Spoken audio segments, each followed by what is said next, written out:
Se logró. Ay, sí. Gracias a todos por esperar.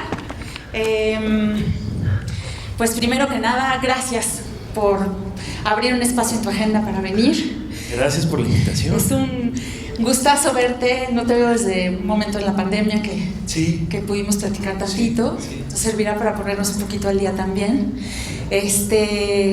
Creo que tratamos de traer a personas que tengan una carrera relevante, que puedan tener muchas cosas que compartir a nuestra comunidad, pero en tu caso es especial, muy especial, porque estudiaste aquí, en la primera Casa Azul,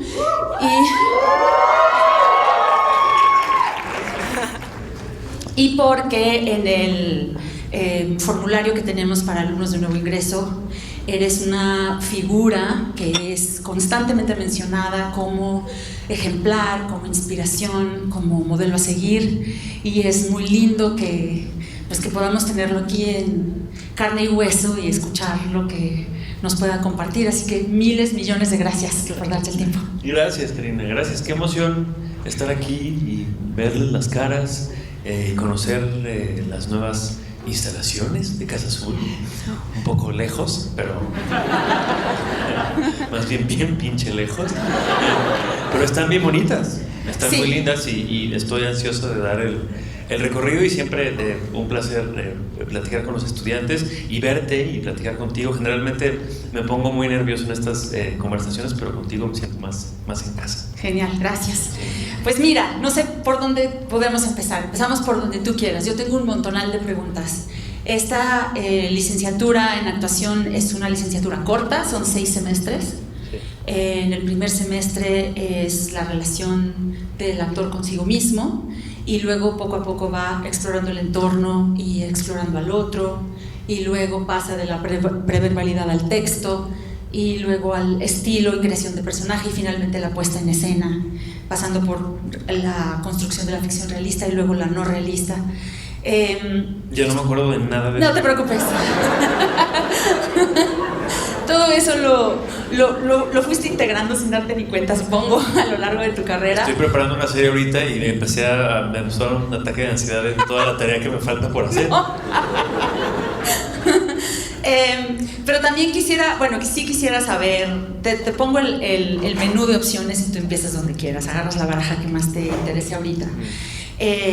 Acerca de tus aprendizajes más relevantes, lo que recuerdas de maestros que te hayan enseñado, que hayan sido maestros tuyos en las aulas o fuera de ellas, que también ocurre. ¿Cómo te gusta que sea la relación con tus directores? ¿En qué ambientes encuentras más propicio trabajar? Y luego ya, si quieres, vamos como profundizando un poquito más. Y también me gustaría explorar, en la medida de lo posible de tu tiempo, tus muchas facetas, porque eres un actor que además produce, eres un actor que además es empresario, eres actor de teatro y de cine y de series. Entonces, pues hay conversación para rato. Entonces, ¿por dónde te gustaría? Pues me gustaría empezar por el principio, ¿no? Que es esto que dices de los maestros, ¿no? En las aulas y fuera de las aulas, porque creo que es donde entras tú y eso está bien bonito. Karina y yo platicamos antes, no me interesa mucho hablar de mis inicios, ni de la llamada y la vocación, y cuando quise ser actor y bla bla, porque creo que ya he hablado mucho de eso y hay muchas entrevistas en YouTube donde, si quieren ver eso, ahí está. Me interesa más eso que dices, porque sí, mi proceso fue, entrando más como algo lo más como didáctico y a la metodología y bla bla bla. Yo soy como un hijo de Casa Azul, pero un hijo de una generación muy de padres divorciados, más o menos, ¿no? Porque era como un experimento que se llamaba el grupo especial, ¿no? Que no sé qué quiere decir esa palabra todavía, ¿no? Pero era como un esfuerzo de Argos en ese momento de generar estudiantes para sus producciones. Estaban empezando a hacer muchas telenovelas, series de televisión. Eran más telenovelas que series en ese momento, porque fue hace casi 20 años, ¿no? Y bueno, estaban haciendo series con HBO también, eso es cierto. Entonces necesitaban actores jóvenes y hicieron esta especie de carrera que en vez de durar 3 años duraba 2, y era como todo en chinga para que rápido pudieras estar en un set. Y funcionó tan bien que se desintegró el grupo muy pronto, que fue una pena. O sea, al año y medio ya todos estábamos trabajando, o la gran mayoría, entonces ya como que se acabó. Pero yo después de eso me di cuenta que mi formación pues no estaba lista. Me faltaron muchas materias que no pude cursar. Entonces me senté con el director en ese momento, que era Nacho Flores de la Lama, y le dije, oye, está poca madre lo que me está pasando y estoy muy contento porque aprendí cosas muy interesantes, pero además estoy todos los días. Era muy bonito, Karina, porque yo estaba estudiando en las mañanas y luego en las tardes estaba filmando contigo Gitanas, ¿no? Que fue la primera telenovela que hice. Igual yo. Ajá, que era una cosa muy especial porque era una telenovela que dirigía Jorge Fons, que no se sentía como una telenovela, estaba muy bien escrita, o sea, los actores eran, pues eso, Karina Gidi, estaba Dolores Heredia, estaba Enrique Singer, Alejandro Calva, Carmen Madrid, sí. Luisa Huertas, sí. Y en fin, Gabriela de la Garza. O sea, era un elenco que ahorita no pagas ni de chiste. Y era muy bonito para mí que lo que yo aprendía en la mañana en el set, en la tarde, en la escuela, perdón, en la tarde lo ponía en práctica en el set. Y además mis maestros en Casa Azul, pues terminaron siendo ustedes, ¿no? Porque yo era el más joven del elenco, y pues estuve casi 6-7 meses filmando con ustedes, encerrado en el camper, hablando de teatro con Enrique Singer, hablando de voz con Luisa Huertas, ¿no? Y fue una formación muy particular, pero después de hacer eso yo me di cuenta que me faltaba más, ¿no? Y Nacho lo que me dijo fue, mira, pues hay ciertos talleres que te puedo recomendar para que sientas que terminaste esa formación, ¿no?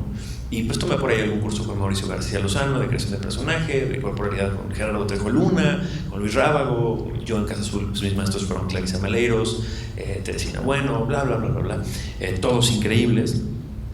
Pero creo que hubo algo muy bonito de eso, que fue que yo nunca sentí que terminé mi formación. Ajá. Incluso haciendo esos cursos. Y a la fecha sigo sintiendo eso. Y por esa misma razón, todo el tiempo estoy tratando de actualizarme y tomando talleres o trabajando con algún coach en Nueva York o en Los Ángeles o en España o aquí en México. Y creo que eso es algo a lo que me gustaría invitarlos mucho, ¿no? Porque hay una cosa de muchos colegas, ¿no? Que salen de la escuela de actuación, Casa Azul, la ENAD, el CUT, lo que sea, y ya, es como, ya se acabó mi formación, ya está. Y pues no es cierto. O sea, siempre hay otras cosas que explorar, otras metodologías, otras técnicas, o simplemente otras formas de ver el mundo y de ver la profesión y el oficio, que no sea en un set, porque cuando estás en un set o en un teatro, pues estás como muy concentrado en el trabajo que tienes que hacer. Cuando estás con gente de España o de Argentina o de Norteamérica o de lo que sea, en un taller donde tienes tiempo de explorar, ¿no? Y no tienes que sacar un personaje o tienes que deliver something, ¿no? Sino que es un safe space como para jugar y para experimentar. Ahí es donde vienen unos hallazgos alucinantes, ¿no? Donde incluso puede ser que haya espacios con gente que a lo mejor no sepa del todo quién eres, sí. Y entonces no tenga una expectativa especial sobre ti y puedas arriesgar y explorar, ¿no? Sí, sí. A lo mejor, a lo mejor van a estar diciendo, puta madre, o sea, tenemos que seguir estudiando más. Toda la vida, jóvenes, hasta los 80. No. Pues sí, o sea, pero sí es, o sea, lo que quisiera transmitir es un poco eso, ¿no? Como que la formación no se acaba cuando te gradúas de la escuela, o sea, eso sigue, ¿no? Sin embargo, sí es un momento que tiene un peso especial, porque luego tienes pues el resto de la vida para dedicarte profesionalmente al trabajo. Es lo que decías, ¿no? Tuviste una primera formación y dijiste, me falta algo para sentir que el piso base está ya hecho. Y lo otro será que... Perdón, y si pudiera regresar a la escuela, lo haría feliz, ¿eh? Ya sé. Esto es bien loco cuando estás en la escuela, como que todo el tiempo estás de, ya quiero estar en un set, ya quiero estar trabajando, y solo piensen que van a trabajar, en el mejor de los casos, toda su vida. O sea, vas a estar en un set o en un teatro 40, 50, 60 años y solamente 2 o 3 en la escuela de actuación. Sí. Y es muy breve, o sea, en el momento cuando lo estás viviendo no se siente así, ¿no? Y es como de puta madre, otra vez tengo que manejar a Tlalnepantla. ¿No? pero vale la pena, ¿no? Es una cosa muy gozosa donde, justo lo que dices, no hay expectativas, no hay expectativas. Van a ver, cuando empiecen a trabajar y les empiece a ir bien, van a tener que cumplir expectativas de todo el mundo y se vuelve una pesadilla. Se vuelve limitante, ¿no? Y vienen los ataques de ansiedad ¿no? O sea, la escuela es muy divertido, es muy lúdico, es poder jugar con otros locos como tú, ¿no? Que están explorando. Entonces, eso, disfrútenlo, porque se acaba en chinga. Ahora, hablando de esa apertura a seguir explorando más adelante, ¿cómo te ha ayudado tener esa apertura a la hora de hacer castings, a la hora de trabajar con un director nuevo, con colegas nuevos? ¿Cómo sientes tu capacidad para adaptarte, para pedir lo que necesitas o para rechazar proyectos ya en tu vida profesional? No, pues eso ha cambiado muchísimo. Ajá. Cuando sales de la escuela de actuación haces lo que sea. ¿Y tienes que? Y no también. O sea, yo me acuerdo de alguna plática a la que yo fui estudiando en Casa Azul, donde yo estaba sentado donde están ustedes, y aquí estaba Daniel Birman, que es un productor de cine que en ese momento venía a hacer El crimen del padre Amaro, que era la película como más relevante de ese momento, y se me quedó grabadísimo que él dijo: tengan mucho cuidado con sus elecciones, ¿no? Y con las cosas que hacen, porque desafortunadamente a nosotros productores no se nos olvidan, ¿no? Que me pareció súper violento en ese momento. ¡Qué miedo! Sí, da un poco de miedo, pero es verdad. O sea, a ver, no pasa nada si haces una telenovela, ¿no? No pasa nada si haces una telenovela, o si haces 2. Si haces 10 seguidas, ¿no? Ya no sé si un director de cine va a decir: órale, véngase para acá, ¿no? Sí. O sea, hay que explorar todo. Yo siempre digo que hay que hacer todo. Yo hice telenovelas en Argos, en Televisa, hice teatro musical, hice teatro independiente, hice teatro comercial, y está bien, porque ahora sé que me gusta y sé que no me gusta porque lo viví, no porque lo leí en una entrevista que dio Chema Yasmik. ¿Me explico? Sí. O sea, es importante eso, vivir las experiencias y hacerlas tuyas y no ser tan duros con nosotros mismos cuando salimos de la escuela, ¿no? Como que yo recuerdo mucho esta sensación como de solamente tengo que hacer Shakespeare y David Mamet y teatro súper comprometido y no puedo hacer mamadas, ¿no? Y la pasé muy mal los primeros 2 o 3 años de mi carrera por esta presión que yo mismo me eché encima. Y después hice un musical con canciones de Mecano que me resistía profundamente a hacer la audición porque decía: es que eso es como una prostitución para mí, porque yo debería estar solamente en el milagro, ¿no? Ajá. O en fin. Y cuando rompí eso, o sea, era una sensación que tenía en el pecho como de que yo tenía que hacer esa audición de ese musical. No te lo puedo explicar. Todo el mundo me decía: no lo hagas. Y yo sentí una sensación en el pecho que decía: no, es que lo tengo que hacer. Ajá. Tengo que ir a hacer esa audición. Ajá. Y ese proyecto me cambió la vida. Ese proyecto me cambió la vida en muchos niveles. Y pues vino de justamente romper esos prejuicios que tristemente mamé en la escuela de actuación en ese momento, ¿sabes? Y por otro lado está bien, porque eso se queda en el inconsciente, ¿no? Como del rigor, del contenido, de lo que es importante, pero a veces también hay que ir a jugar, ¿sabes? Y luego que no se te olvide lo otro, nada más. Como un ir y venir, dirías, como oscilar ahí entre Sí. Suéltate un poquito la rienda, disfruta, explora y luego acuérdate del rigor. Y Sí. ¿no? A ver, y también como que te pide el cuerpo, ¿no? A veces. Sí, porque también puedes aburrirte, como decías, si haces 10 veces telenovelas seguidas. No, yo creo es que probable, 2 seguidas te vas a quedar. no solo que se dañe el instrumento, sino que te aburras y que entres en una cosa muy monotemática, ¿no? Sí. Tú tienes una carrera en ese sentido súper extraordinaria, porque tienes películas. El otro día te contaba que vi esta muy chistosa de los hermanos, de los Half Brothers. Ah, sí, medios hermanos. De los medios hermanos. Y tienes Bayonetta, por ejemplo, ¿no? Que jala más hacia lo indie. Una película más experimental que me encantó. Te vi también ahí en la premier, creo. Sí. Y en teatro tienes, pues, esta, de lo de Mecano que dices, la de Hoy no me puedo levantar. Y me acuerdo una que me dejó muy marcada, porque creo que esa fue la primera vez que te vi y que dije: ay, fuertemente, que fue en el Piloman. Sí. ¿Quieres contarnos un poquito, nada más para satisfacer mi memoria, sí, de este proyecto? Porque a mí bueno, tú sabes lo que pienso de ti como actor, cómo te admiro y te respeto, y ese trabajo fue notable para mí. Gracias, Clint. Sí, Piloman hicieron una versión hace poco, creo. Esa no la vi porque Sí. es como volver a hacer Él me mintió después que la grabó Amanda Miguel, porque no lo haces, ¿no? Para mí, pues que la vi contigo, ya no la quise volver a ver.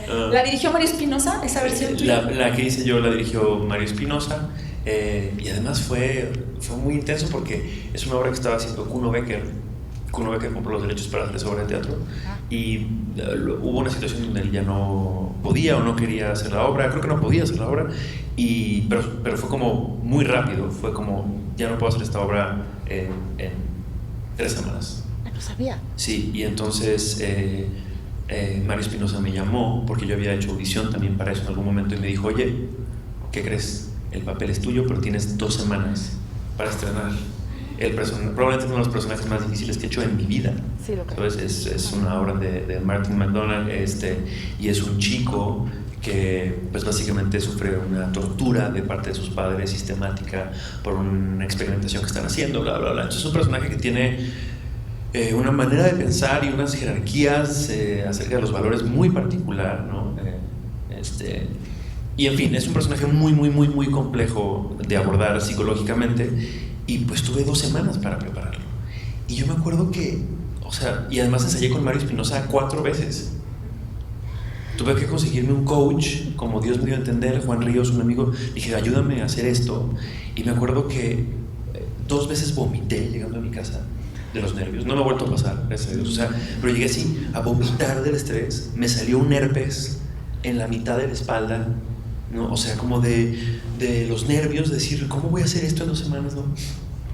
Y pues salió, y es un personaje que fue muy bonito. Hay mucha gente que me dice lo que tú me dices ahora. Julieta Gurrola, que es así de mis actrices favoritas, me fue a ver esa obra y me dijo,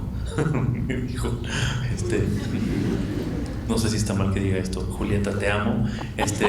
Se me acercó al final de las 100 representaciones y me dijo, te salen muy bien los tontitos.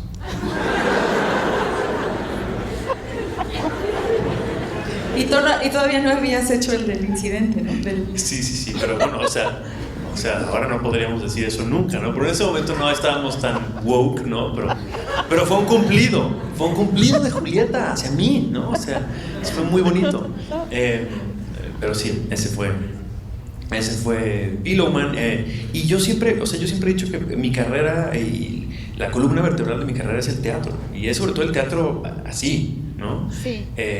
Lo que pasa es que también lo hice muchos años, lo hice casi 20 años sin parar, y pues me quemé. Sí, también hay que ir y volver del teatro. Sí. Eso se los digo con todas sus letras porque lo he dicho un par de veces y creo que es importante como actores hablar de ansiedad y hablar de salud mental. A mí, el hacer tanto teatro no, es que no es comercial la palabra, pero dice teatro muy duro que se explota de una manera comercial, pues, ¿no? El curioso incidente del perro a medianoche es una obra muy dura, ¿no? Muy difícil de abordar. Son 3 horas en el escenario. Y das 1000 funciones, ¿no? Haciendo un chico que tiene síndrome de Asperger, ¿no? Dura 3 horas y yo no salía del escenario nunca.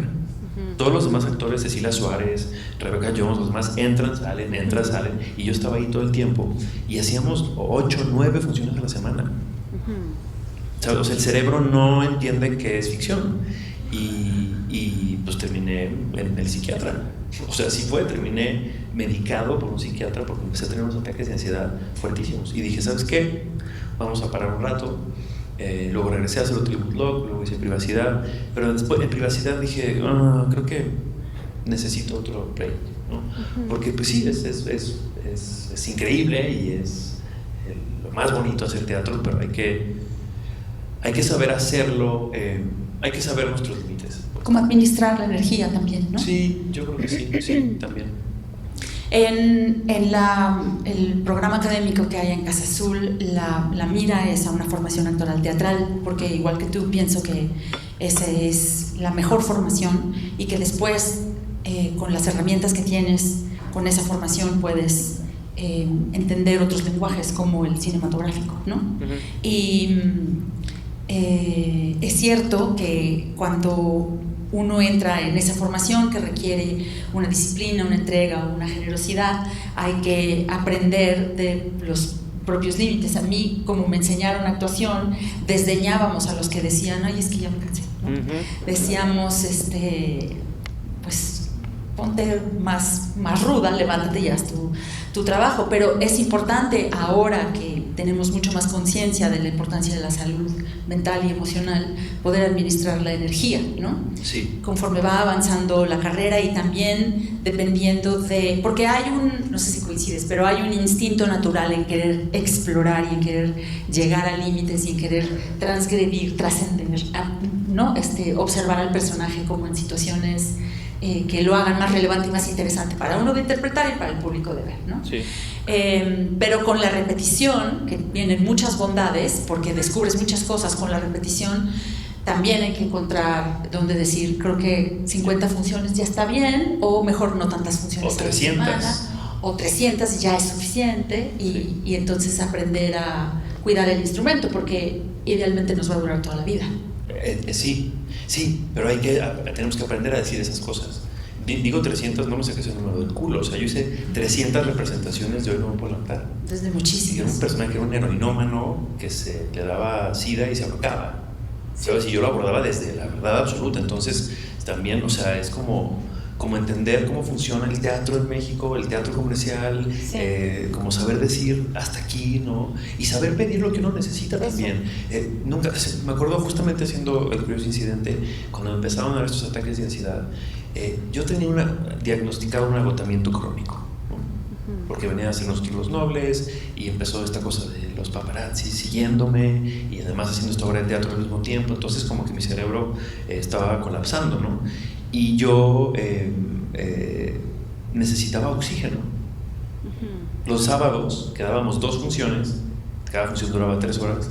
Entre función y función, que tenía así 30 minutos, me tenía que poner oxígeno para aguantar. O sea, nunca me ha vuelto a pasar eso, pero era así como un boxeador que está así ya hecho pedazos y te tienen que, lo que sea para que salga a pelear otra vez este güey, ¿no? Y me acuerdo que una vez uno de los técnicos del teatro, que además es adorable, pero ese día me lo dijo con buen corazón, pero me trajo el oxígeno y me dijo: Luis, nada más quiero decirte que llevo trabajando en este teatro 50 años y solamente le hemos dado oxígeno a 2 personas, a ti y a Silvia Pinal.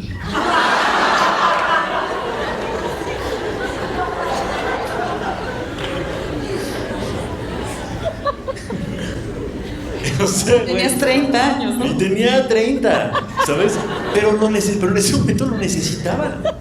O sea, esa obra tenía una demanda. Y luego también me acuerdo algunos compañeros de esa obra de teatro que hacían el ensamble, con muchos de ellos soy muy amigo, muy cercano, pero después me enteré que algunos de ellos decían: este pinche Luis, qué mamón, güey, nunca sale de su camerino. O sea, ellos jugaban, yo me acuerdo que ellos jugaban ping-pong afuera y jugaban, y yo no, o sea, yo no podía gastar una caloría en nada que no fuera a ser ese personaje. ¿Me explico? Entonces, perdón si no salía a jugar ping-pong contigo entre función y función, güey. O sea, yo tengo que priorizar mi trabajo y mi salud. ¿Cómo haces para no llegar ahí ahora? ¿Cómo te administras? ¿O sigues llegando allí? Pues no. No, ya no. Pues no haciendo teatro. O sea, pero porque... Ok, eso no lo oigan, bórrenlo por favor. No, a ver, porque lo hice 20 años y ahora cometí la estupidez de abrir una productora, ¿no? Y tener una marca de mezcal y además hacer series y películas. Sí. Entonces ya es demasiado. Sí. ¿Sabes? Ya no veo dónde, ya no veo cómo. A lo mejor en 2 años digo, ya entendí, pero ahorita no. Sí. Creo que es eso, es como tener la claridad de qué necesito para hacer bien mi trabajo y para estar bien yo. Confío en que en algún momento lo extrañarás y podrás volver de una forma más administrada, que no te represente tanto. Sí, no, ya lo extraño. Sí. Cosas que me da mucho miedo volver a pasar por ahí otra vez. Creo que la experiencia más cercana que tengo a eso, yo personalmente, es en en la obra Incendios. Me imagino. Y no llegamos a 300 funciones. No sé, yo pedí parar antes, no sé cómo hubiera yo llegado a 300 ¿Cuántas funciones. hiciste? 100 y pico, o sí, algo así. Está bien. Hay algo ahí bien bonito que a mí me gusta mucho siempre decir, al momento de querer hacer cine, ¿no? Y querer hacer televisión, ¿no? Que pues tiene que ver mucho más como con la inmediatez y como con la frescura y demás.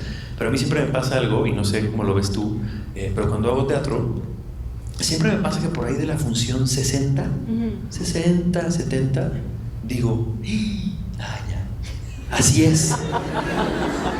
Así es. ¿Sabes? Hasta ahí entiendo realmente qué es eso, ¿no?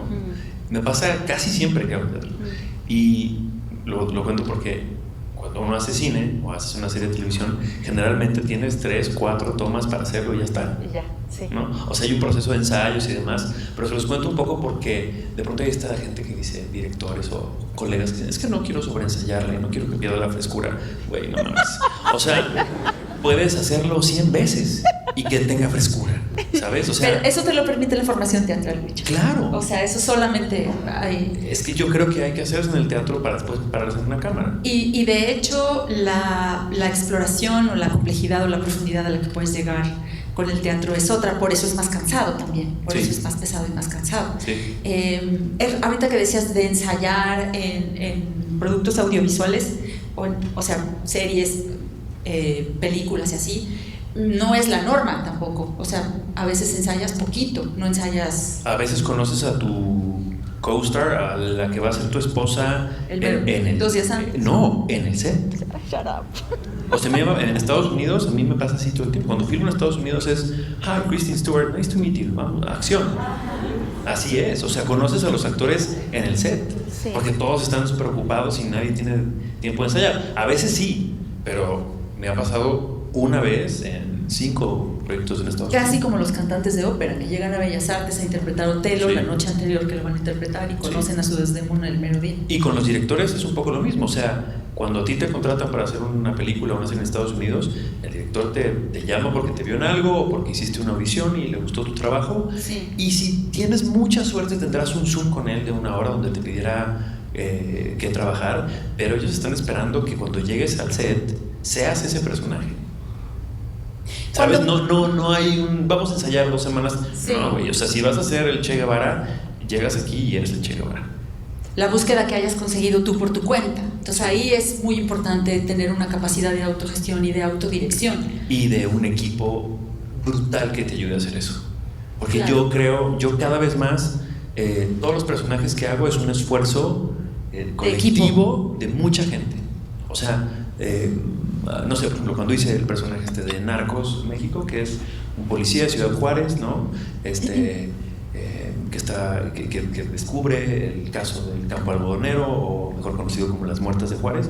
O sea, para hacer ese personaje yo pedí ayuda de mi coach en Estados Unidos, que se encarga como de la parte como más no sé, tiene una metodología que es hacerse preguntas, ¿no? Sobre el personaje, pero no estas preguntas mamonas que de pronto decimos de, ay, el color favorito de mi personaje es el azul. O sea, las preguntas que él las te que hace, sirvan. las que sirvan, ¿no? Este coach es como, tiene una metodología muy linda que es, primero te pregunta a ti, Karina, ¿no? O a ti, Luis, te pregunta, ¿qué es para ti la integridad? Y pues imagínate cuánto te tardas en contestar eso, ¿no? Y después es, ¿qué es para ti la integridad? Para ese personaje, ¿no? Entonces este personaje es un policía de Ciudad Juárez que trabaja con el narco, ¿no? Pero que cuando empiezan a ver mujeres desaparecidas, eso sí ya no le gusta, ¿no? Y eso sí le parece que está mal. ¿Sabes cuál es la integridad? ¿Cuáles son los valores de ese personaje? O sea, construir eso, ese bordado fino, ¿no? O sea, es muy importante, ¿no? Entonces tenía este coach, trabajé con otro coach increíble que trabaja a partir de la animalidad de los personajes. Te hace que te vayas a un zoológico a ver todos los animales y digas cuál animal es tu personaje. Y luego en un espacio como este tienes que ponerte a actuar como ese animal. Este personaje era un gorila, ¿no? Y estaba yo como imbécil, como gorila por todo el lugar, trepándome de las cosas, ¿no? Haciendo como estas cosas, ¿no? pero es un trabajo muy interesante porque sí te ayuda a modificar tu corporalidad y a entender ciertas cosas de la energía que puedes cambiar para este personaje, ¿no? Y por otro lado tenía mi coach, este personaje habla en inglés, entonces tengo mi coach, mi dialect coach, que me ayuda a que el inglés esté bien masticado, que se entienda, ¿no? Que sí tenga el acento, pero no. Y tenía mi coach de acento para hacer el acento de Juárez. O sea, son 4 personas que me están ayudando a construir ese personaje. Porque tengo que llegar al set siendo ese personaje. Sí, ¿sabes? Por tu cuenta. La penúltima vez que hablamos, que te conté que estaba yo haciendo, no sé qué te conté, pero tú me dijiste que estabas en Buenos Aires. No, estabas haciendo un personaje que era un sudamericano en no sé dónde, con una cosa de una dificultad así de triple mortal. Sí, una serie que se llama The Resort, que no ha salido en México. Es un personaje que es un yucateco de familia de mucho dinero, pero la serie es en inglés, entonces este yucateco habla en inglés con acento yucateco. Si necesitas ayuda para eso. Si a mí me pusieron, ya me acordé, estaba yo tal vez haciendo Sierra Madre en Monterrey. Sí. Y era una exalcaldesa de San Pedro Garza García, entonces no es el acento de Monterrey rural, sino de Monterrey fresa y tal. Estaba yo en esas y tú decías, pues échate este trompo a la uña que yo tengo que hacer un yucateco. Y la ayuda viene de los lugares más inesperados. La cosa es que hay que buscarla. Perdón que les he dado la espalda todo el tiempo. La ayuda viene de los lugares más inesperados muchas veces. Para ese personaje, por ejemplo, le hablé a Conchi León, que pues ella es de... dramaturga y actriz. Exacto. Yuca. Brillante, ¿no? Y le dije, Conchi, ¿me ayudas con esto? Y me dijo, sí. Y me dijo, cuidado, porque cuando hacen mal el acento yucateco es fatal, ¿no? Y yo así, gracias por la confianza, ¿no? Y me dijo, mira, chécate este muchacho de Instagram, este influencer que hace videos en Instagram. Y me mandó un par de videos y lo vi y resultó que este chico me seguía a mí.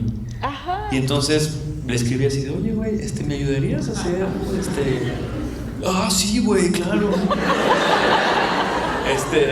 Y él terminó siendo mi coach. Qué padre. Y salió cabroncísimo. Pero imagínate, o sea, mi coach de acento era este chico. No es un coach reconocido, mega cabrón, ¿no? O sea, la ayuda viene de lugares muy inesperados, pero hay que salir a buscarla y hay que saber que hay que hacerlo. Porque hay como una tendencia que yo veo mucho en México, como de tenerle miedo a construir esas cosas, ¿no? O sea, como, no, pues mi personaje va a hablar como yo. Y sí, pero si tu personaje es de Guanajuato, la gente de Guanajuato no habla igual que la gente de la Ciudad de México, ¿no? Y hacer un personaje que es de Monterrey no habla igual que uno de Tijuana, ¿no? Entonces, pero sí hay que hacer esa tarea, porque muchas veces hay muchos productores y directores que dicen, no, es que los acentos, qué miedo, luego les salen mal. Pues sí, a veces te pasas, a veces no sale bien, pero hay que hacerlo. Hay que salirse de la zona de confort y explorar eso. A lo mejor te quedas al 20% de lo que realmente es, pero es una exploración que vale la pena. Nunca se me va a olvidar en Narcos, con no voy a decir el nombre del otro actor, porque además es un actor muy chido, que queremos mucho, pero él tenía una escena conmigo en la serie. Y entonces estábamos en maquillaje y llegué y le dije, ¿qué onda, fulanito? Yo iba a decir el nombre. ¿Qué onda, fulanito? ¿Pasamos las escenas? Y me dice, sí, claro, mucho. Y ella me dijo, no, ¿qué pasó, pinche parejón? No sé qué, la madre, no sé qué. Y se voltea y me ve así de, ¿vas a hablar así, güey?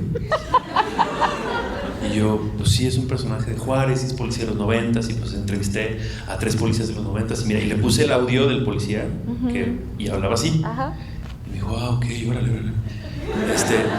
Y ya, terminamos de maquillarnos, y ya estábamos en el set, y íbamos a empezar a filmar.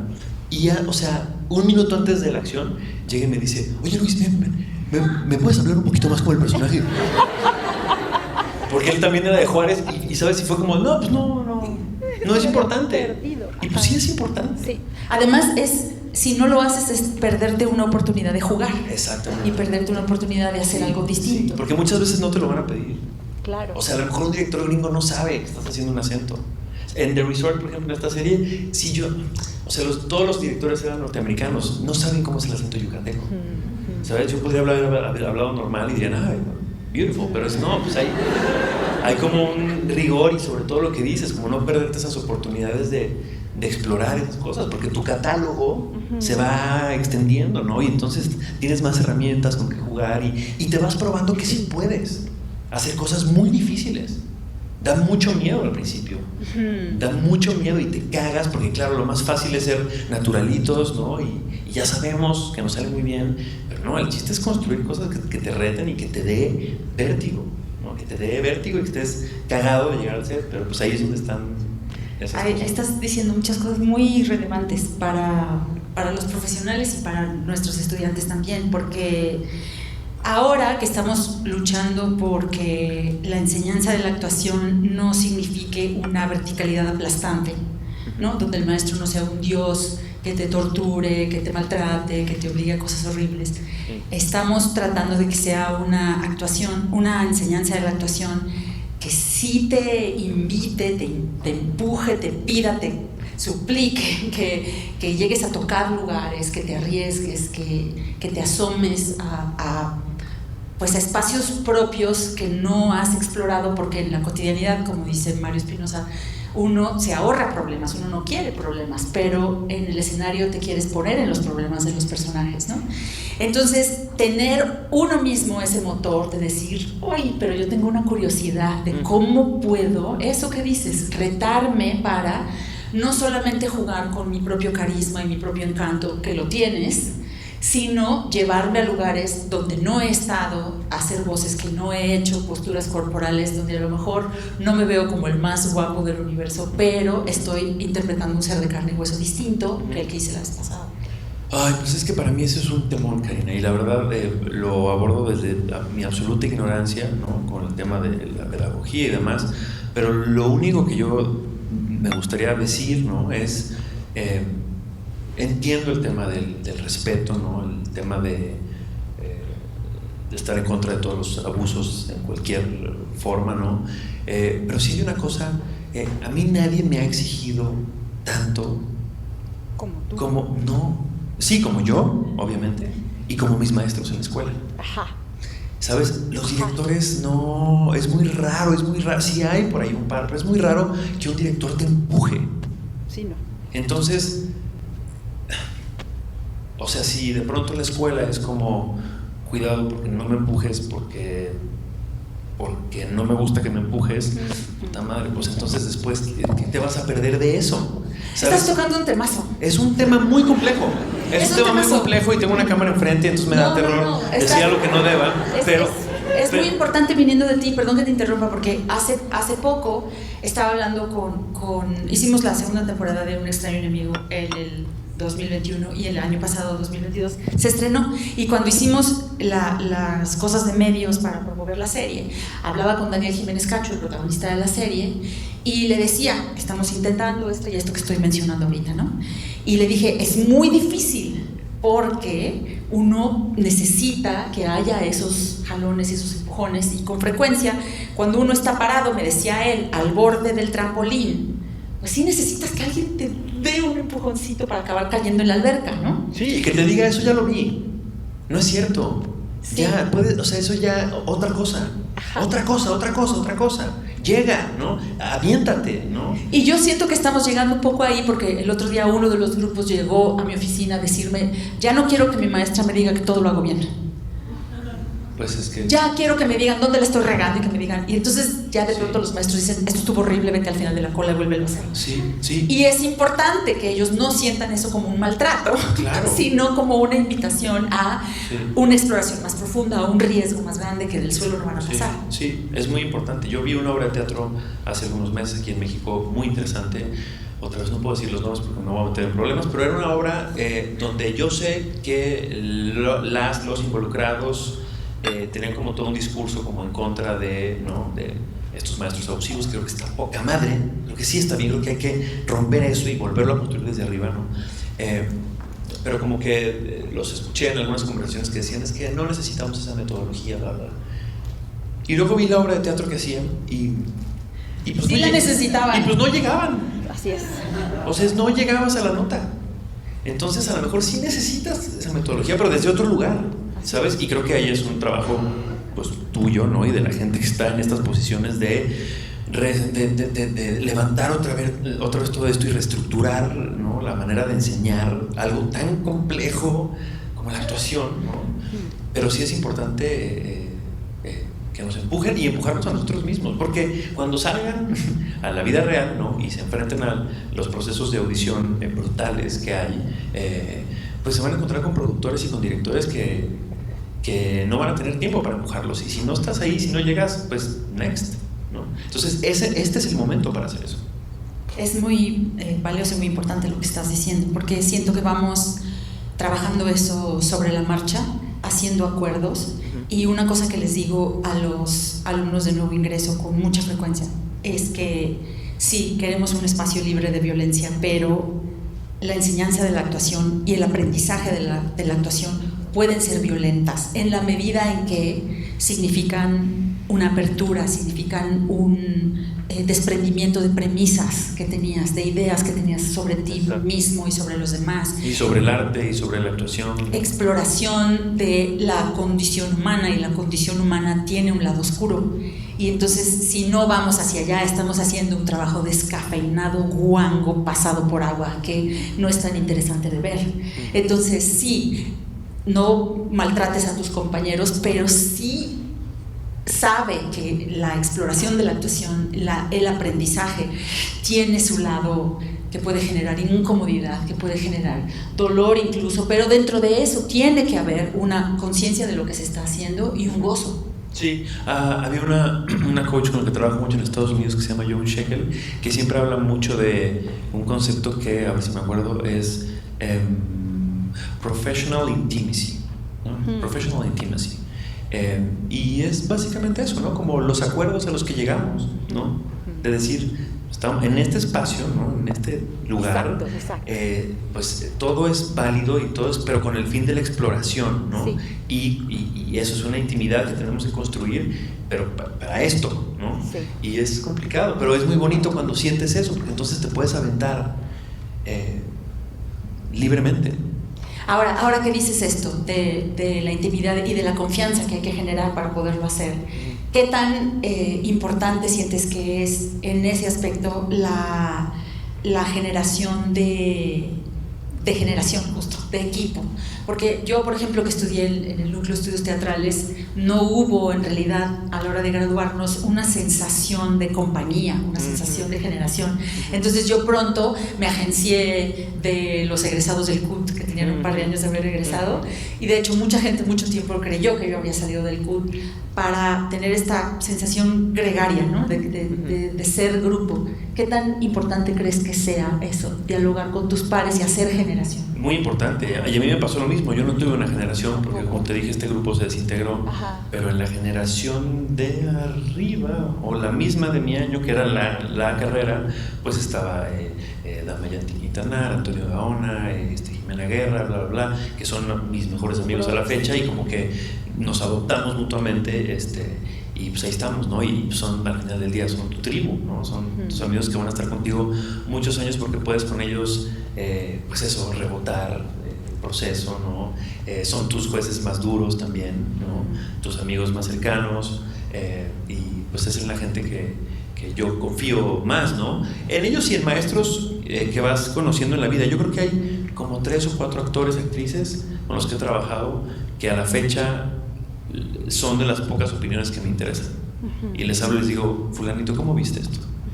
No, pues bien, normal, aquí te estás repitiendo. Ok, chingón. O sea, pero creo que sí es importante tener esos como pilares con los que puedas rebotar tu proceso y lo que estás haciendo, porque pues las críticas no sirven de nada, ¿no? O sea, si te compras las flores, ¿no? Luego también tienes que comprar las pedradas, y eso es difícil, ¿no? Yo sé que Julia Roberts, por ejemplo, nunca lee una crítica.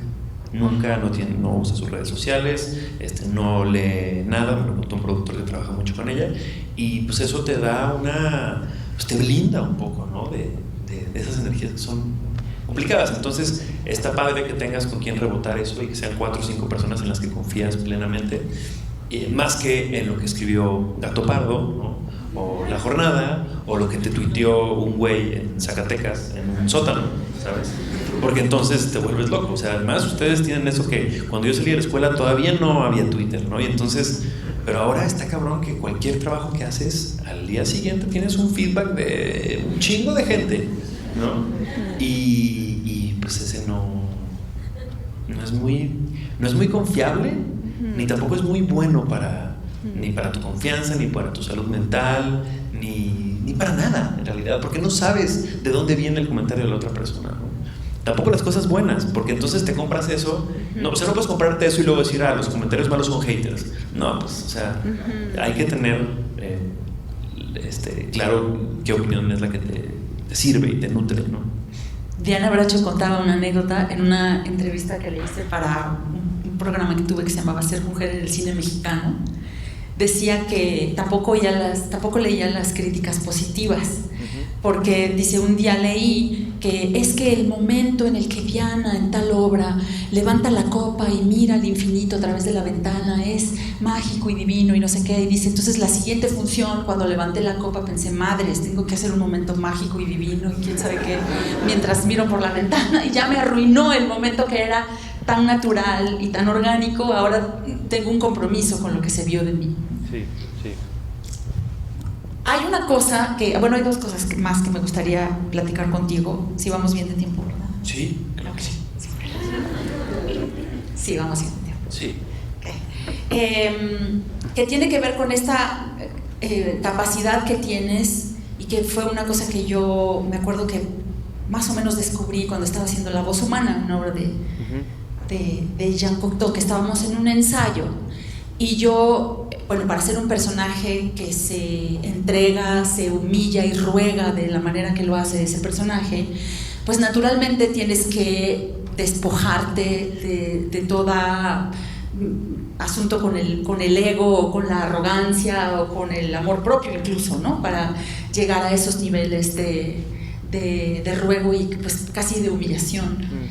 Y nos interrumpieron el ensayo para decir que había una sesión de fotos que yo no recordaba que estaba programada, y entonces me traían unos vestidos, y me acuerdo del contraste muy grande entre estar en ese estado de disposición para entrar en un personaje como ese, y luego en otro estado en el que tenía que involucrar algo de, a falta de un mejor término voy a decir, lucimiento personal, como una especie de glamour, de una creación, de invención de mi propia belleza, de decir, ahí les va esta belleza que soy para las fotos o lo que sea, esta personalidad magnética con esta nariz increíble y estos volúmenes tremendos, ¿no? Y luego volver al trabajo donde tengo de nuevo que dejar eso a un lado. Es una cosa doble que tú haces de una forma sensacional.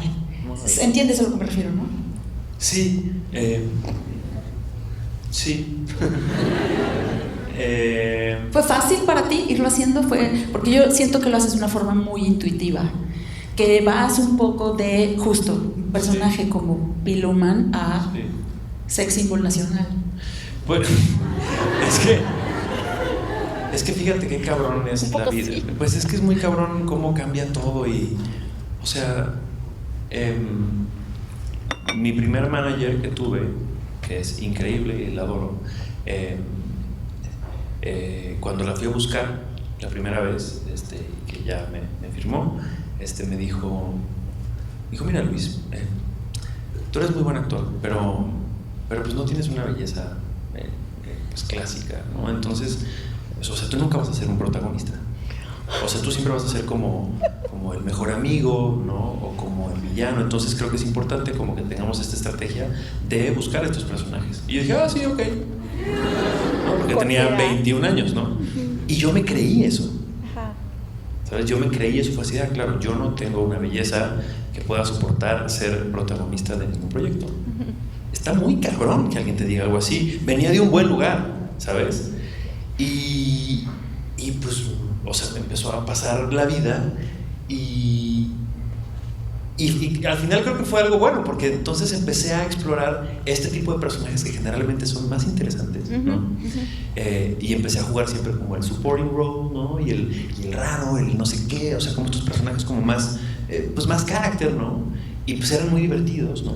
Y pues de pronto llegaron oportunidades como esta de Hoy no me puedo levantar, o incluso Nosotros los Nobles, que pues sí era el protagonista de la película, y pues me ayudó a lo mejor no tener esa belleza tradicional que esta mujer veía, ¿no? Y pude construirlo desde otro lugar, Y resultó que cuando lo pusimos afuera, la gente decía, quítenle la playera y pónganlo en la portada de quién. ¿Sabes? Y fue como, cabrón, o sea, ¿en qué momento me convertí en eso que supuestamente no era, ¿no? Y lo que te quiero decir, te cuento todo esto para decirte que no lo veo así para nada. O sea, yo no me creo ese papel. O sea, es un personaje más. Que inventa su propia belleza. O sea, si me vieran en mi casa, mis amigos se burlan de mí porque yo en mi casa ando con unos pants, unas pantuflas grandotas, con mi pelo así. La vez que te llevé el pan de lote andabas un poco así. Exacto. Uso lentes de contacto porque tengo 6 y 6 de graduación. Entonces cuando me ven con lentes, mis pants, mis pantuflas de dinosaurio, pues no es ese personaje, ¿sabes? Entonces, como no tomártelo muy en serio, pero saber jugarlo muy bien, ¿no? O sea, saber jugarlo muy bien para lo que funciona. Vas a la alfombra roja y pues te pones guapetón, ¿no? Y juegas ese rol, pero pues no eres eso. Y no tienes por qué ser eso, no tienes por qué perseguir ser eso. Ayuda, sí, pero no es importante. En todo caso, lo que es relevante es poder jugar eso pensando en la belleza en tus propios términos. Sí, exacto. Exactamente, es como... ¿Quién eres tú para decir quién tiene una belleza clásica o no? ¿Sabes? Eso cambia todo el tiempo, ¿no? Y entonces creo que más bien es concentrarte en lo que sí puedes controlar, ¿no? Que es tu oficio, que es tu instrumento, que es tu experiencia, que es tu salud, ¿no? Que tu cuerpo esté sano, ¿no? Y entrenado, más que marcado y mamado. O sea, que sí estés listo, ¿no? Que te puedas parar y que estés listo para jugar. Eso requiere un entrenamiento muy cabrón. Y cuando empiezas a hacer cine, más. O sea, eso se lo escuché una vez a Guillermo Arriaga, que decía, es que la filmación, hacer una película es como ir a la guerra. Y sí es cierto, tienes que estar súper entrenado, súper listo, porque te viene una putiza de 2 meses o 3 meses, o ahora con las series de 6 meses, de dormir 6 horas, mal comer, trabajar como con todas estas cosas. A veces son personajes muy físicos y tienes que estar listo y tienes que estar entrenado. Y cuando haces un musical o estas obras de teatro donde haces 8 funciones a la semana, pues no hay cigarro y no hay chupe y no hay fiestas, porque si no al día siguiente te vas a estar muriendo en el escenario. O sea, es como es mucho trabajo, ¿no? Es mucho trabajo, es mucha preparación, es mucho rigor para poder aguantar ese ritmo. Vayan pensando, porque en un ratito vamos a pasar el micrófono a unas 4 o 5 personas, depende de la longitud de sus preguntas y las respuestas de Luis, para cerrar con una sesión de preguntas y respuestas. Perdón, Karina, y es que también, o sea, regresando a la última pregunta que me hiciste, como que creo que es bien importante como el tema de las expectativas, como, o sea, hay que ir a terapia, pues. Gracias, gracias. ¿Sabes? O sea, cuando sales de la escuela está poca madre, porque nadie espera nada de ti. Tú solo vas a sorprender a la gente. Todas ustedes seguramente serán actrices y actores bien chingones y tienen las tablas y la preparación. Cuando empiezas a trabajar y te paras enfrente de una cámara por primera vez o de un set, la gente va a decir, ay, wow, este actor, esta actriz es increíble. Y después, cuando ya te empiezas a probar, es una cosa muy jodida que tenemos, no solamente los mexicanos, el ser humano en general, pero particularmente los mexicanos y los norteamericanos, como de que nos encanta construir a la gente y luego destruirla, ¿no? Como de ya llegaste, ahora quiero ver que te caigas, ¿no? Y es bien importante trabajar eso en terapia, como el tema de las expectativas, como cómo aprender a eso, que el único juez seas tú, nada más, y tu única competencia eres tú, y seguir teniendo esa libertad, porque luego eso, estar jugando como con las expectativas de los demás, ¿no? Es complicado.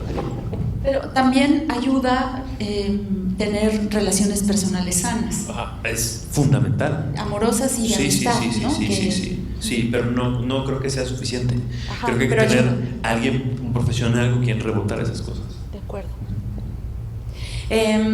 Me quería desviar un poquitito, si no tienes pero no me has dicho con qué clases de directores prefieres trabajar. O sea, ¿cómo te gusta que te dejen trabajar? Porque hay colegas que conocemos bien que dicen, a mí me gusta que me dirijan, que me estén estén diciendo de cosas. Sí. A mí personalmente me gusta que no me estorben, Sí. que, Sí. que me dejen proponer, sí, y ya luego... sí, sí. Bueno, tú cómo, digo, estas son solo 2 opciones, pero ¿cómo te sientes más cómodo? ¿Con qué clase de directores? Pues son muchas cosas. El director que no me interesa y con el que no me gusta trabajar es el que ve a los actores como títeres. Ah, ajá. Ese inmediatamente es un hard pass.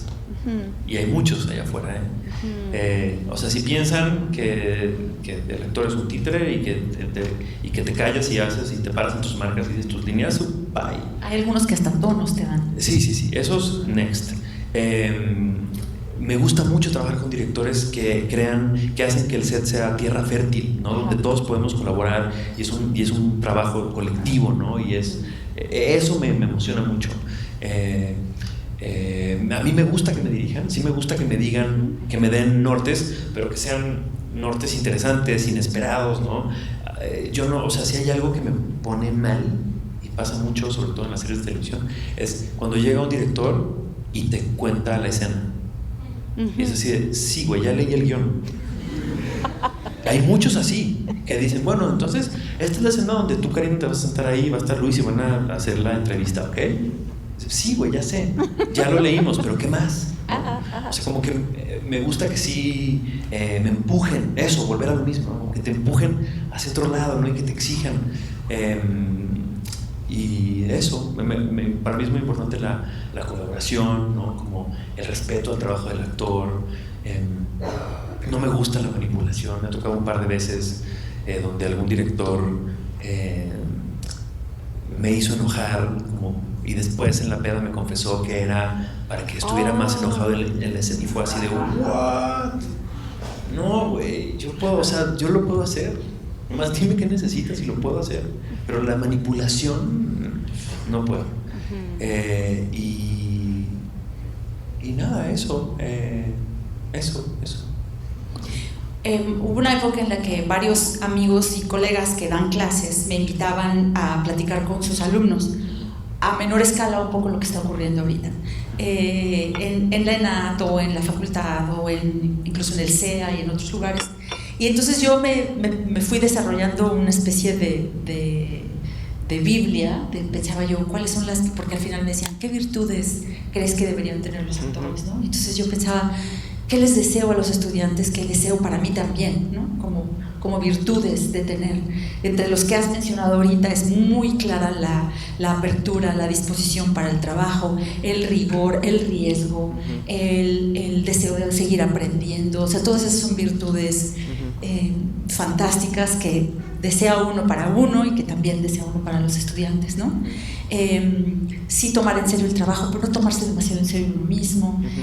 ¿Qué otras cosas pensarías si hicieras el Luis Gerardo Méndez ideal? ¿Qué virtudes son las que tú quieres tener siempre y que desearías también para los como actor. Estudiantes? Como pues sí, como eso, la apertura, el riesgo, o sea, no perder el riesgo. A veces es muy fácil acomodarse, ¿no? Y también para los directores es muy fácil acomodarte, ¿no? Como hay pedirte lo mismo. Sí, hay directores que te llaman porque ya saben que puedes hacer algo muy bien. Y a mí me gusta trabajar con los directores que me llaman para inventarnos algo que nunca hemos hecho, ¿no? Y tener como la confianza de yo sé que lo puedes construir, vamos a construirlo juntos. Eso es lo más emocionante. El riesgo, el cuerpo trabajado que decías, sí, dispuesto energéticamente, sobre todo, más sí, que la musculatura sí, por sí misma. Ajá. Y sobre todo la curiosidad, o sea, la curiosidad para encontrar esos personajes. Cada personaje te exige algo diferente. Yo todos los personajes que me toca hacer, te podría decir que todos vienen de una construcción muy distinta. O sea, hay personajes que vienen muy a partir de una investigación que hice sobre algo, ¿no? Hay otros personajes que vienen muy a partir de mis propias memorias, de mi propia imaginación. Ahora estoy haciendo un personaje que está basado en alguien real, que existe, que está vivo, ¿no? Que es muy famoso, y está cabrón. O sea, eso es completamente diferente. Es así horas y horas de estar sentado viendo videos de esta persona, viendo cómo habla, viendo cómo se mueve, viendo cómo imaginando su parte privada, porque claro, hay 1000 entrevistas de este personaje, pero pues yo no soy así cuando estoy con mis amigos o mi familia. Este es Luis Gerardo que da una conferencia de estudiantes, ¿no? O sea, como que no somos así cuando estamos frente a una cámara, ¿no? Como construir lo público, construir lo privado, ¿no? No sé, cuando me tocó hicimos Cantinflas, a mí me toca hacer ahí un personaje que se llama Stanislaw Chilinsky, que era como el sidekick de Cantinflas, ¿no? Se hicieron juntos y demás. Y yo me acuerdo cuando empezamos a ensayar para la película, fuimos a la oficina y en Churubusco, y a Oscar Jaenada, que hace de Cantinflas, me acuerdo que le dieron así una torre de DVDs y libros y recortes y referencias para construir su personaje, y a mí me dieron 2 hojas de una revista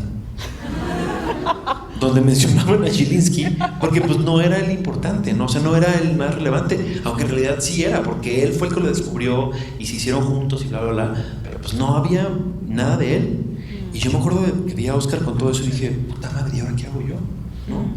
Y entonces estuve pensando y dije, Facebook, Chilinsky. ¿Y había videos ahí? No, encontré a un par de Chilinskys y dije, pues les voy a escribir. Y resultó que uno de ellos era nieto de Chilinsky. Y le escribí por ahí y le dije, oye, güey, voy a hacer eso. Luis, ya me había visto, ya había salido Nosotros los Nobles. Y le dije, oye, ¿me regalas un minuto o una hora por teléfono? Y estuve con él 3 horas en el teléfono y me contó, pues sí, mi abuelo era así, ya está. Y con Cantinflas se llevaba así y se ponían unas pedas espantosas y se pelearon. Y una Navidad le dijo a Cantinflas que él podía tener todo el éxito que quisiera y sus películas, pero él nunca iba a poder tener hijos. Y entonces al día siguiente yo llegué con Sebastián Del Amo, el director, y le dije, ¿qué crees? Y se cambió el guión. O sea, esa escena se fue y es la escena más importante de mi personaje en la película, y salió de esa curiosidad. O sea, creo que eso es lo que no hay que perder nunca, la curiosidad, y hacer todo. Hay que hacer todo, hay que tomar el taller de corporalidad de los animales, aunque suena una pendejada, ¿no? Hay que meterse a investigar lo que hay. En YouTube hay todo. Eso es una herramienta que ustedes conocen mejor que nosotros ahora, pero en YouTube está todo. Lo que quieras construir, desde lo más luminoso a lo más oscuro, ahí hay un montón de información. Hay que echarse clavados, investigar, salir a la calle, buscar a los personajes, encontrártelos, ¿no? Hay que eso, y también hay que ir a las premieres y hay que hacer relaciones públicas y conocer a los directores, esa parte que es de hueva, pero hay que hacer todo. Digo, depende de qué tipo de actor quieras ser, ¿no? También si solo quieres ser un soldado del teatro, está poca madre y no tienes que ir a las premieres y está chingón. Yo sí quería hacer películas y series, entonces sabía que eso era importante, pero pues yo además estudié marketing antes de estudiar actuación. Entonces como que entendía muy bien ese tema de tu nombre es como una marca también. Y cómo la quieres posicionar, cómo la vas a posicionar. No es lo más importante, pero creo que no estorba.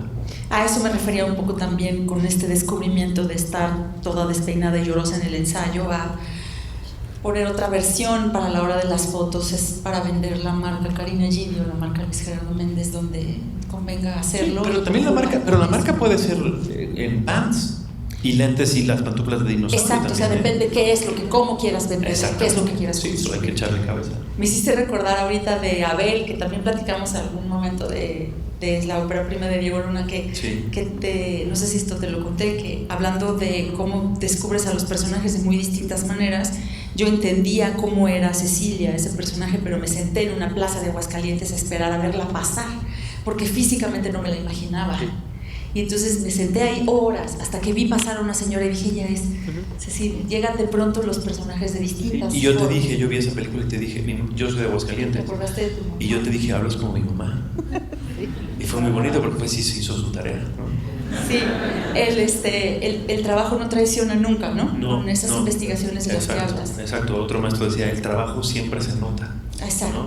Todas esas horas de investigación, aunque tú creas que quién sabe si va a servir de algo, todas esas horas se notan siempre. Sí. Siempre, y también cuando no se hace, se nota. También se nota. Tengo una pregunta más.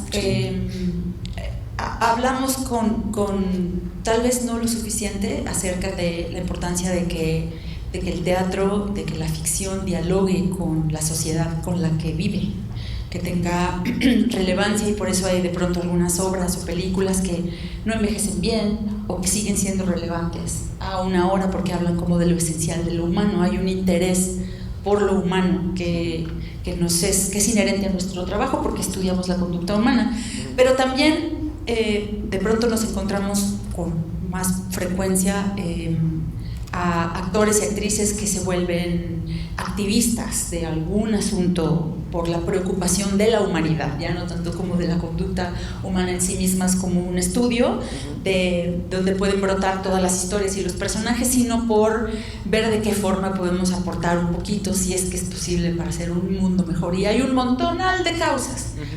¿Tú sientes, si es el caso, que tienes alguna preocupación particular, algún activismo o algo que apoyes en particular? ¿Cómo es tu relación con eso? Yo me acuerdo en una entrevista le preguntaba a Wajdi Mawad, justo el autor de Incendios, y le preguntaba yo, ¿dónde sirve uno más? ¿En la marcha junto a otras miles de personas o no suspendiendo función y trabajando en el escenario, ¿no? Entonces él decía que él prefería dar función que salir a marchar, porque él cree que una persona más no hace ninguna diferencia, ¿no? También hay que ver quién es esa una persona más, alguien que tiene 5 seguidores en Twitter o que tiene cientos de miles, ¿no? En fin, ¿cómo vives tú un poquito eso con respecto a tu relación con las redes sociales y con tu ser una persona tan pública que lo que dice o hace puede tener consecuencias? Pues es una cosa que se va afinando mucho, porque además eso no te lo enseñan en la escuela, ¿no? Y además como que nunca, o sea, no sabes realmente en qué momento te vas a, o sea, no sabes en qué momento tu opinión se va a volver importante. Eso es muy loco. O sea, a mí me pasó justo después de Los Nobles y haciendo Club de Cuervos, que de pronto yo ponía un tweet y al día siguiente eso era nota en el Reforma, y era como de, pero si solo dije, o sea, solo opiné sobre esto, ¿no? Y entonces ya llamaba a los periódicos para ver si tenía una declaración, y no, solamente tuve esa idea y me pareció, ¿no? Y pues uno, la mente humana es muy cabrona, porque entonces ves eso y dices, ok, entonces mi opinión es importante, ¿no? Y entonces yo debo ser activista de todo, ¿no? Y hay como esta cosa que pasa, que entonces cualquier cosa que lees en Twitter crees que ya eres un experto y quieres opinar de todo, ¿no? Y pues no es así, y lo vas aprendiendo a la mala. Y ahora me lo tomo muy en serio. Creo que para ser activista de algo hay que entender el tema a profundidad. No puedes tener una opinión de todo, no puedes tener una opinión de algo porque leíste 2 artículos del New York Times o del País, ¿no? O viste el encabezado. O porque bueno, si solo viste el encabezado, no tuitees nada, cállate la boca. O sea, por lo menos léete 2 o 3 artículos para que te plantees la posibilidad de abrir la boca en una cena, pero no en Twitter, ¿sabes? O sea, hay que conocer los temas a profundidad, ¿no? Y entonces, ¿qué pasó? Que al principio yo me sumaba a cualquier causa que me invitaban, ¿no? Desde Greenpeace hasta el grito más fuerte, este tema de las desapariciones en México, en fin, he sido como embajador de 1000 cosas, hasta que un momento me di cuenta que, pues no, que tenía que escoger un par, ¿no? Y entender ese tema a profundidad. Ahora trabajo con Naciones Unidas, con ACNUR, soy embajador de buena voluntad con ellos hace ya, o sea, el nombramiento vino hace un mes, pero llevo trabajando con ellos ya un par de años, porque ahora sí lo entiendo. O sea, ya pude ir a la frontera en Tapachula, entender qué pasa, hablar con cientos de migrantes, ¿no? Escucharlos, conocer sus historias, viajar, ir a los albergues, tomar una capacitación para entonces sí poder abrir la boca y decir, ok, esto me interesa, ¿no? Y entonces sé que puedo ser un altavoz para de un tema que entiendo y que me parece relevante, que hoy son las personas refugiadas en México, ¿no? Que es un temor, ¿no? Pero bueno, eso es un trabajo que viene después de muchos años de ir a hablar a la ONU, ¿no? En Ginebra, y hablar de las desapariciones, ¿no?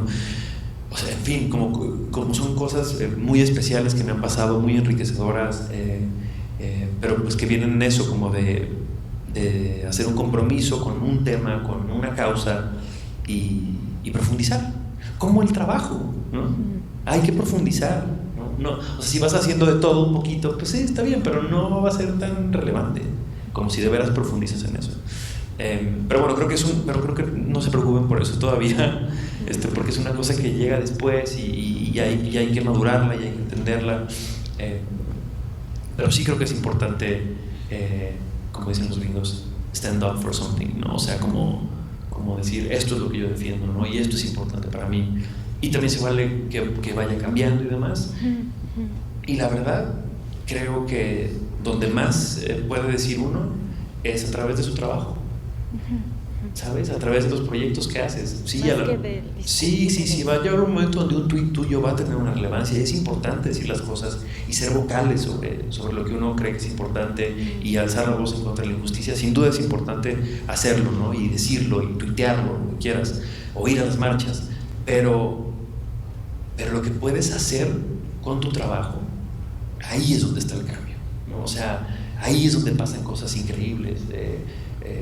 No sé, justo cuando dice Narcos, o sea, las cartas que me llegaban o los mensajes que me llegaban de mujeres o de familias que perdieron hermanas, madres, hijas en esa época terrible, ¿no? En el 94-95 en Ciudad Juárez, ¿no? Pues es donde te das cuenta que ahí sí tu trabajo está resonando de otra manera, ¿no? O ahora que vi Ruido, por ejemplo, ¿no? La película de Natalia Beristain en Netflix.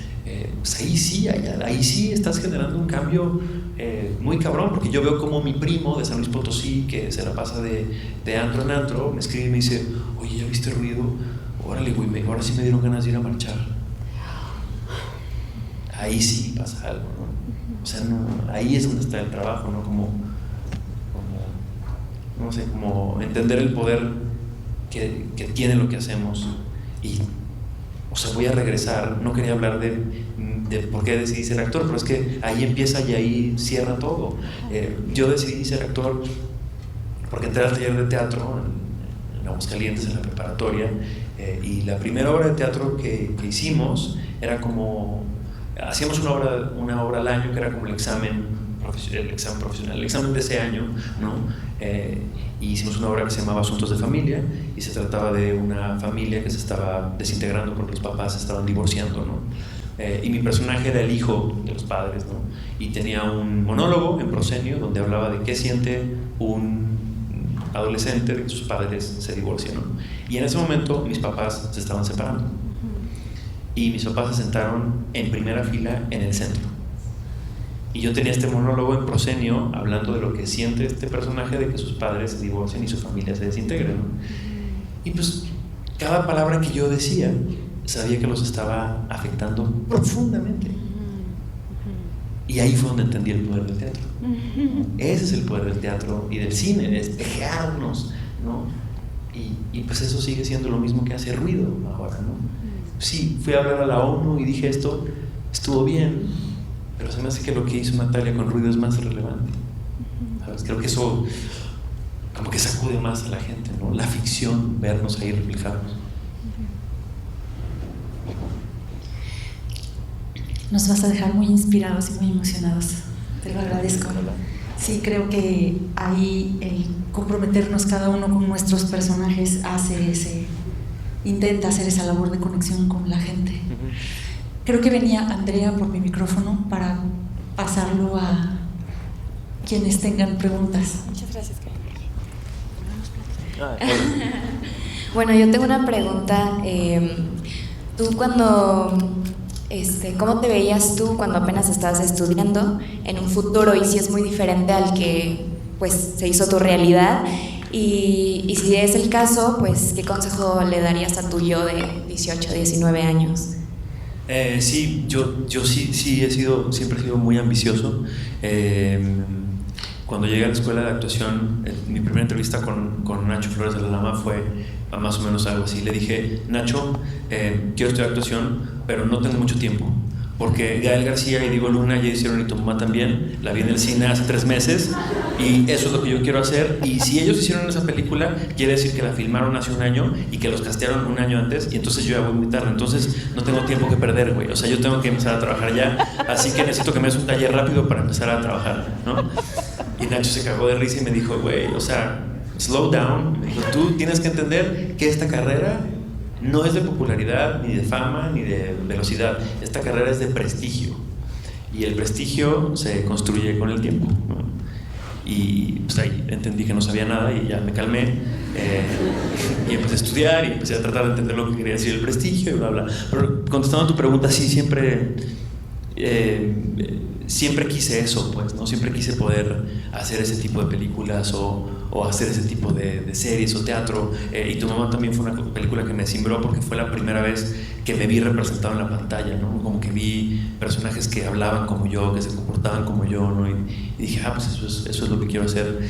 Entonces sí, siempre tuve como esa ambición, al principio no muy bien encauzada, después creo que mejor, y el consejo sería pues un poco lo que les dije hace un rato, ¿no? Como hay que hacer todo, hay que trabajar, hay que hacer la tarea, hay que llegar a esa audición mejor preparado que nadie más, y después saber que hay que meterle en un cajón y olvidarte, porque que tú obtengas un papel no tiene nada que ver contigo.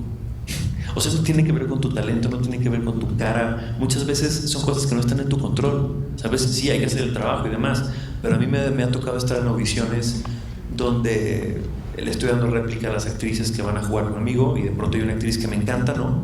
Y la directora dice algo así como, ay, le digo, fulanita, ya está poca madre, ¿no? Y me dice, ay, sí, pero se le ve en la mirada que ya no es virgen, dice. Y este personaje tiene que tener una inocencia que se ve que ya no tiene. ¿Qué haces? Nada. ¿No? Sí. O resultó que al director le recordaste a su archienemigo de la primaria, ¿no? Ajá. Es que esas cosas pasan, ¿sabes? Entonces, por eso hay que saber que tú tienes que hacer lo mejor, que está en tu poder, lo que sí controlas, y que al final la decisión no tiene que ver demasiado contigo, ¿no? Y entonces eso te va a permitir como ir y hacer y hacer y hacer y hacer y jugar y tomar cada audición como un juego, ¿no? Como algo para que te sirva a ti, para demostrarte algo nuevo a ti. Y en el mejor de los casos algún director dirá, esto está poca madre, pero no hay que tomárselo personal, porque si no es imposible. Estamos lidiando con un montón de rechazo. Vamos a escuchar no 50 veces por cada vez que escuches un sí, en el mejor de los casos, ¿no? Cuando antes de hacer mi primera película en Estados Unidos, yo hice 200 audiciones en las que ni siquiera me dieron callback.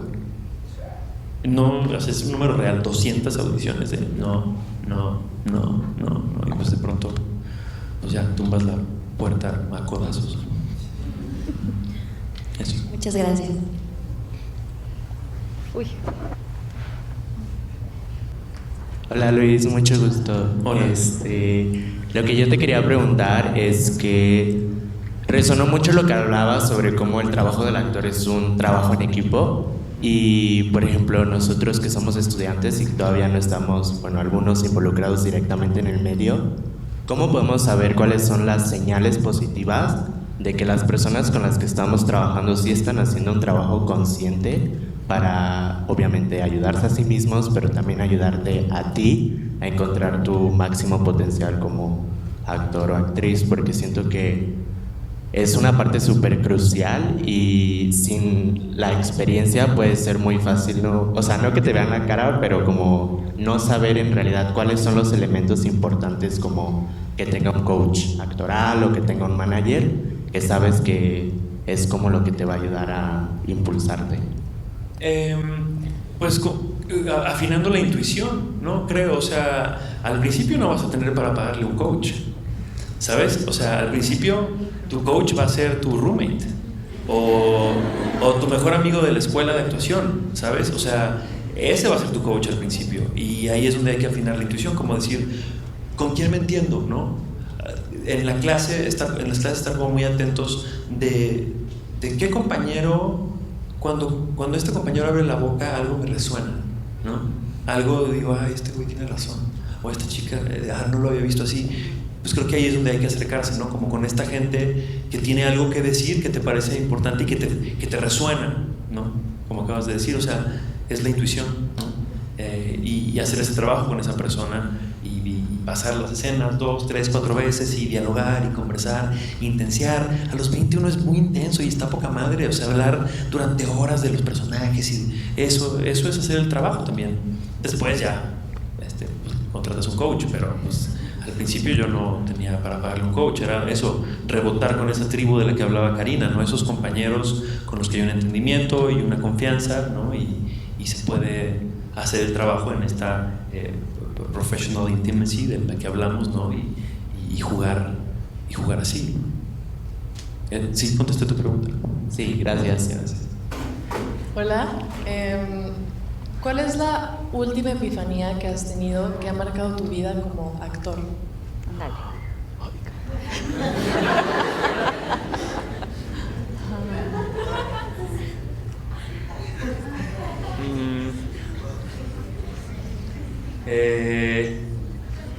Ay, es que está fuerte. En los... Ay, no sé, es que sí, pero no sé si te va a servir de nada. Pero bueno, igual te lo voy a contar. Como que en los últimos 2 años he estado haciendo muchas series o películas fuera de México, que al principio suena increíble, ¿no? Ay, filmé 4 meses en Puerto Rico y luego 4 meses en Galicia y luego 2 meses en Berlín y 1 mes en Monte Carlo. Es como, wow, el sueño, ¿no? Y pues conforme va pasando el tiempo, cada vez me toca hacer personajes que son pues el que va cargando la serie, ¿no? Al principio era el amigo de, como dijo esta manager, ¿no? Y entonces, ¿qué va pasando? Que cada vez la carga de trabajo es mayor y estoy fuera de mi casa casi todo el año siendo otra persona, porque pues por más que entendamos que son personajes y que los dejamos en el camerino, pues sí está siendo esa persona de lunes a sábado durante 4 meses, ¿no? Entonces termino un proyecto y luego descanso 1 semana y empiezo otro, y descanso 1 semana y empiezo otro, y a veces digo, ¿y quién era yo? ¿Sabes? O sea, como ir saltando de uno a otro, a otro, a otro. Entonces, contestando a tu pregunta, como la última epifanía que tuve en ese sentido es como que nunca se me olvide o tratar de siempre tener esos espacios para reconectar contigo, con tus amigos, con tus intereses, ¿no? Con lo que te pasa a ti también, ¿no? Y con tu vida, con la cotidianidad. O sea, como no estar tan centrados solamente en el trabajo, ¿no? Y en esta productividad que ahora tenemos como un chip, donde nosotros somos nuestro principal explotador, ¿no? O sea, antes te explotaba un jefe o te explotaba una compañía. Ahora somos nosotros mismos los que estamos exigiéndonos todo el tiempo: tengo que ser más productivo, tengo que ser mejor, tengo que ser el mejor. Y pues sí, ese drive es importante, pero también acordarse de que la vida... Eso me lo dijiste tú. Ya me acordé. En esa novela que hicimos, estábamos Martí Gareda y yo en el camper de maquillaje intenseando sobre sí, esto y lo otro y el trabajo y no sé qué, bla, bla. Y Karina se estaba maquillando así, oyendo estos 2 pendejos ahí hablando. Y Martí y yo estábamos súper intensos hablando de eso, ¿no? Y bla, bla, bla, bla. Y de pronto Karina se volteó y nos dijo: muchachos, nada más acuérdense que lo más importante de la vida es vivirla. No te acuerdas, ¿verdad? Más o menos. Eso Pero dijiste. sí sé que balancear mi vida, Eso. balancearla en lo amoroso y en lo... Bueno, pero ya no es paréntesis para recordar esa anécdota, porque casi que desde que soy mamá, porque una cosa que yo veía en las actrices grandísimas que yo he admirado toda la vida es que sus vidas familiares no era algo que yo admiraba. Sí. Y entonces yo pensé, quiero balancear mi vida para que sí quiero también ser ambiciosa y tener un éxito profesional, pero no me voy a ir 3 meses a Bogotá porque no voy a dejar a mis hijas 3 meses, o planear mis trabajos pensando en las vacaciones de mis hijas para poderlas disfrutar. Entonces, para mí, personalmente, porque soy mamá, eso ha sido lo más importante, balancear mi vida, y eso me ha permitido tener esos espacios de los que hablas, donde no soy nadie más que una mamá, que además mis hijas, una de ellas es súper burlona, adolescente, tiene 15, entonces pues, es bullying constante, y es una maravilla porque me mantiene a mí en un lugar donde esto de las fotos, pues ese personaje también, y el crecimiento de lo cotidiano también me nutre para los personajes. En fin, sí, para mí ese equilibrio es esencial. Sí. Esa epifanía. Gracias, resonó mucho.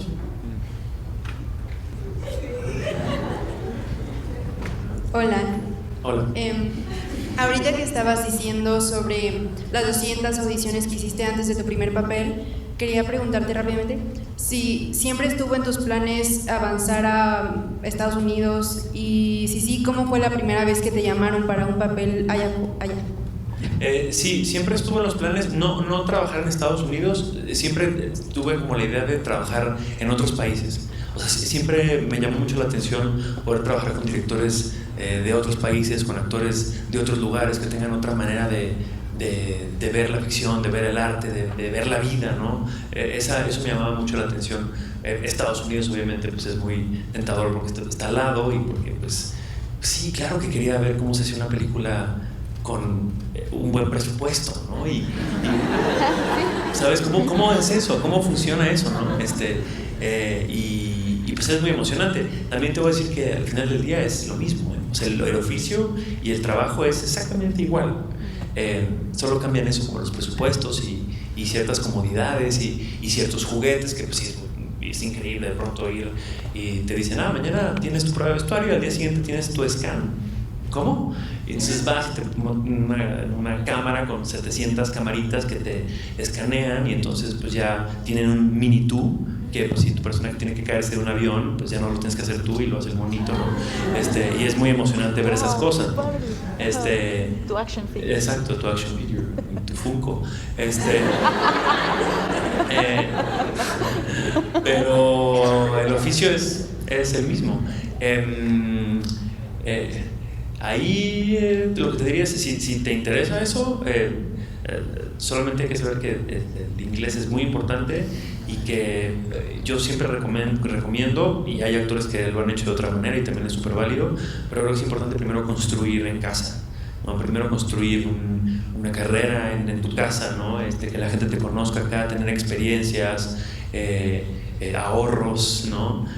Para después irte a probar suerte allá. Yo siempre digo que trabajar en Estados Unidos es como ir a Las Vegas, ¿no? O sea, tienes que arreglar, ¿no? Tienes que tener cierto dinero para ir a apostar, ¿no? Y pues vas y juegas, ¿no? Y te tomas unos drinks en las fiestas, ¿no? Conoces a la gente, vas, apuestas en la ruleta y pues si empiezas a ganar, pues qué chingón, pues sigues jugando, ¿no? Y si empiezas a perder todo, agarras tu dinero y te regresas a tu casa. ¿Me explico? O sea, porque es un negocio muy complicado, muy raro, pero eso creo que primero hay que construir en casa para que llegues allá y te puedas parar con una confianza diferente a las personas que dicen que eso, porque allá dicen, en Los Ángeles dicen, es que Los Ángeles está lleno de actores. No es cierto, Los Ángeles está lleno de meseros que quieren ser actores, ¿sabes? Entonces, si tú llegas allá, ya como actriz, como actor, ¿no? Y cuando te paras enfrente de una cámara, pues se va a notar que pues tú sí traes experiencia. Gracias. Bueno, tengo una duda, no sé si me la puedes contestar, pero bueno. Es cuándo o cómo te distingues a ti de cuando construyes un personaje y cuando ya lo tienes construido en la vida. Porque me imagino que se adquieren muchas, o sea, con tus experiencias, con todo lo que tú has pasado. Sí, pues es que sí vas haciendo como un catálogo de lo que ya te sale, ¿no? O de los universos que ya conoces bien, ¿no? O sea, si a mí me dices ahora tienes que ser como mi rey, pues digo, sí, algo he aprendido de eso, ¿no? Y entonces sabes tu catálogo y ya dices, es por acá, ¿no? Pero pues si te dicen es un policía de Ciudad Juárez, es otra cosa, no sé, construyes de otro lugar. Pues, no sé, creo que eso es lo bonito de ser actor, que sí te vas quedando con los aprendizajes de los personajes y con la memoria emocional y corporal de los personajes que vas interpretando. Entonces, como que sabes que tienes ese catálogo de cosas a las que puedes recurrir, pero creo que lo interesante es construir de cero, ¿no? Y hacer algo nuevo. Pero cuando hay que resolver, ¿no? Y si hay poco tiempo, pues tomas esas herramientas, ¿no? Que tienes ahí. Y luego también hay ciertos personajes que pues, son más cercanos a ti, ¿no? Vengo de hacer una serie con Juan José Campanella que se llama Los Enviados, donde mi personaje es un sacerdote del Vaticano que además es médico y se encarga de ir a lugares donde hay milagros y tiene que hacer una investigación sobre si el milagro es real o es bullshit, ¿no? Totalmente tú. Pues no necesariamente, pero sí, porque yo vengo de una familia de doctores, ¿no? Mi padre era doctor, mis tíos eran médicos, mis abuelos eran doctores, ¿no? Y yo crecí en la familia más católica de Aguascalientes, fui a colegios maristas toda mi vida, todo a Jesús por María, toda María para Jesús. Sí, entonces cuando Juan José Campanella me habló, le dije, yo soy tu personaje, no busques más. Y le dije todo, y me dijo, ya está, eres tú.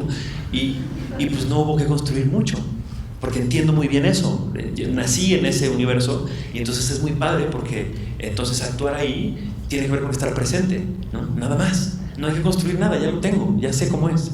Pero pues son los menos, ¿no? Hay que más bien tener afinado el ojo para saber si conozco este universo o lo tengo que construir, ¿no? Y construirlo de veras, o sea, como, no sé, ser muy específico con la construcción. Ok, gracias. Sí te contesté, hiciste cara como que no te contesté. Sí. O sea, sí. ¿Le quedaste O sea, de ver? sí me sirven, de hecho, sí. Bueno. Gracias. Me puedes escribir en Twitter y complementamos. Muchas gracias por tu tiempo, por tu generosidad, por tu cariño a la escuela, por el tiempo para podernos actualizar un poquito. Y no se muevan. ¿Te parece si... ¿Qué tal eres para los selfies tú? Soy muy bueno. ¿Qué tal que hacemos selfie por...